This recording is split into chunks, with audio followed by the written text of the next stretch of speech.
en somme, c'est tout un ensemble de décisions qui a été prise par le Premier ministre afin de prévenir au mieux les inondations. Les Jeux olympiques de la jeunesse sont aussi en ligne de mire. Voici un aperçu de ces mesures avec le ministre secrétaire général du gouvernement, Papa Assane Touré.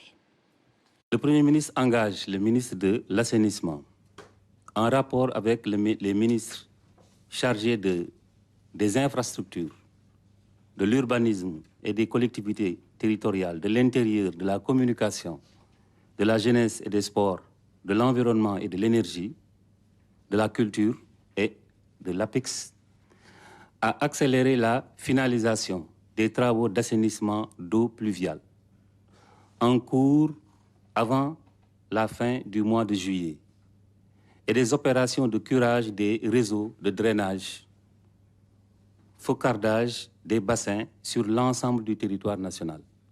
Prendre les mesures conservatoires nécessaires durant l'hivernage.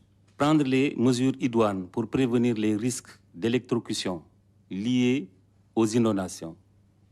Transmettre à cet égard une note au Premier ministre sur les risques identifiés et les mesures préconisées.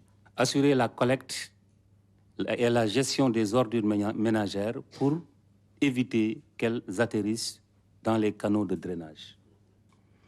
En perspective des Jeux olympiques de la jeunesse, le Premier ministre engage le ministre chargé de l'assainissement, des forces armées, le ministre chargé des Finances, en rapport avec les ministres chargés des infrastructures, des transports terrestres et aériens, de l'urbanisme et des collectivités territoriales, de l'intérieur et de l'environnement, à mettre en place une task force pour la gestion des inondations ainsi que des déchets liquides et solides dans les sites d'accueil des compétitions, notamment le centre équestre de Diamniadio